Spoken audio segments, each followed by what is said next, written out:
get things rolling here. My name is Keith Hartstein. I'm president of John Hancock Funds. For those of you who don't know, John Hancock Funds is just a little tiny piece of John Hancock, so I'm not the president of John Hancock, just a tiny subsidiary. Thank you very much. I appreciate that. I am an avid cyclist, recreational kind of weekend warrior, although Tyler's trying to turn me into something more. And he's my coach and whips me and beats me and encourages me a lot. So any of you who ride and enjoy riding and are looking for to get perhaps a little bit more serious, you definitely want to see this guy afterwards, because he is both a world-class athlete and a great coach. But we're going to have a nice conversation here. Richard Fries is going to be your host. Richard is the marketing director with Best Buddies and coordinates those rides back on both the East and West Coasts. A former professional rider himself. And so you've got a little inside baseball going on here between the two of them. My professional career was not like being a backup player on the Lowell Spinners, and that was about it. But I did get to race quite a bit in America in the 80s, and then I got to race in Spain. And when I came back home, I decided I would start to race regionally, and they told me about this kid that they had for up on the North Shore, and I was working up on the North Shore. And all I knew is that the first time he ever tried to ride a bike where they timed him, he went out on a stock bike. I almost had a rack on the back. It wasn't anything particularly great, nothing fancy at all. And he set the course record, and the course record had been set by the state champion, and he was 17. But Tyler Hamilton, ladies and gentlemen, is great guy. It's good to be home. He confessed to me that he's lived in Colorado and Boulder for some time, and he still does not cheer for any Colorado professional sports franchises. So that does not earn him any favors there. What was the first day that you realized, I love this sport? Do you have that day, that moment that you were just, this was the coolest sport ever and I want to be good at it? Yeah, back when I was, I used to be a ski racer, downhill ski racer. I went to the University of Colorado to get an education, to be on the ski team there. And they had us training in the off-season on bikes to keep our legs in shape for the winter. I think that's when in riding in Colorado, I think that's when it really hit me. I just enjoyed it so much. And a year later, I broke my back and was forced off the skis for a year. So that's when once I was out of bed, the doctor said I could ride my bike.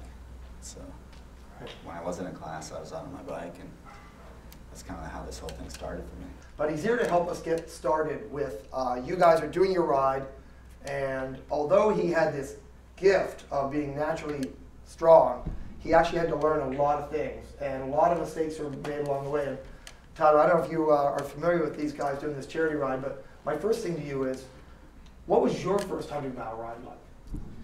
Oh, it was absolutely brutal.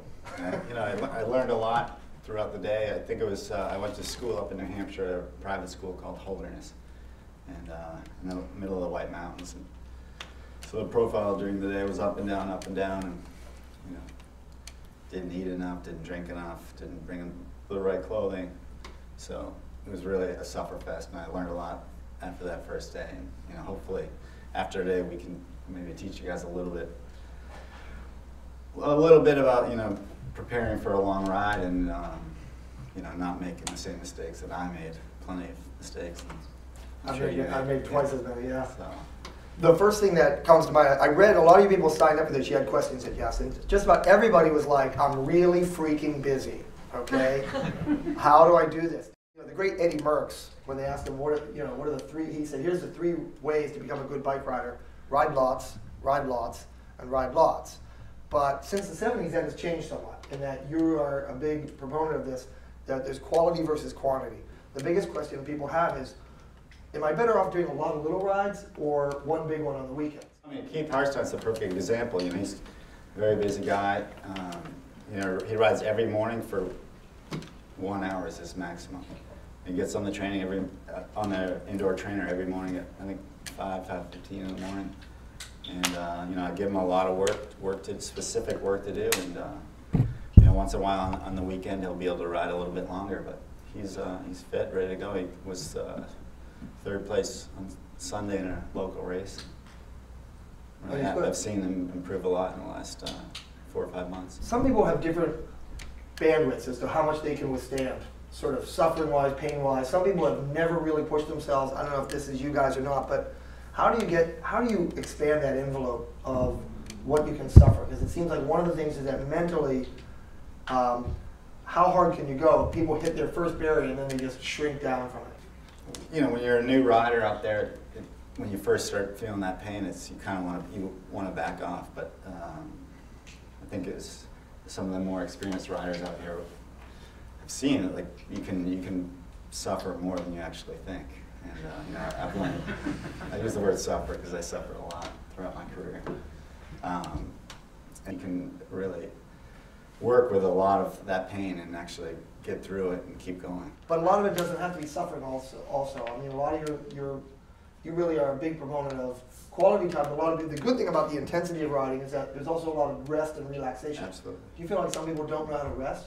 Yeah, absolutely. You know, a lot of people, you know, make the beginner's mistake of just going out and kind of riding at a hard tempo all day. You know, if they have a 2-hour window and just trying to ride at a steady but hard tempo the whole time. But it's better to kind of maybe do a little bit interval training where you go a little bit harder and then you recover and then do it again and again and again. And if you have the right rest, then you can push yourself harder than you actually thought. It's just as important to rest as to, you know, train hard. You know, without resting, without letting your body recover, you can't really train to the maximum.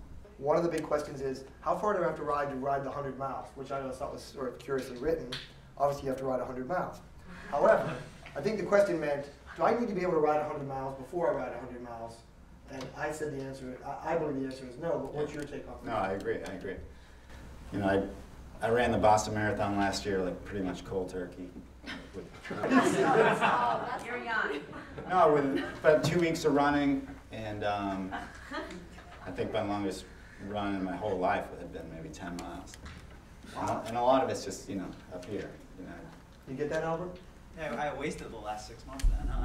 No, but okay, I could have done, you know, I wasn't really ready for it, but just to actually finish it, yeah, I finished it. Was I a hurting bird after? Absolutely. Yeah.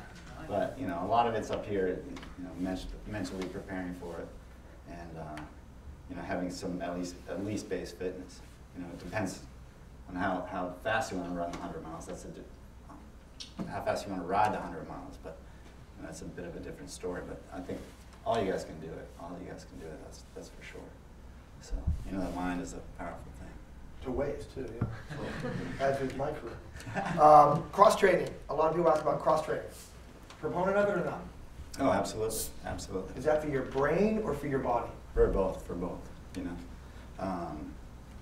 You know, to get up, there are days when you just don't feel like getting on your bike, and that's okay. You know, you have to listen to your body. I mean, you are your best coach.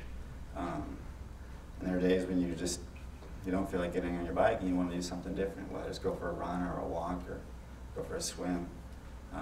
But doing something is very important. But try to do something every day. If you can, I'd say 5 to 6 days a week, yeah. Right. Some days it is so hard, and having raced at a very low level compared to you, there's some days you just do not want to throw your leg over the bike. And I'm just wondering, how often did you have that battle with you just stumbling out? It looks glamorous on Sunday, but man, on Tuesday morning, it's 7 a.m. You know, a lot of it's just actually like, yeah, you don't feel like getting on the bike today. You know, maybe it's after a long day at work. But just tell yourself, okay, I'm going to ride for 10 minutes or 15 minutes, and then after, if I still feel this bad, then I'll stop. You know, Right. And normally 19 times out of 20 times you'll keep going because you'll feel a lot better after those first 10 or 15 minutes.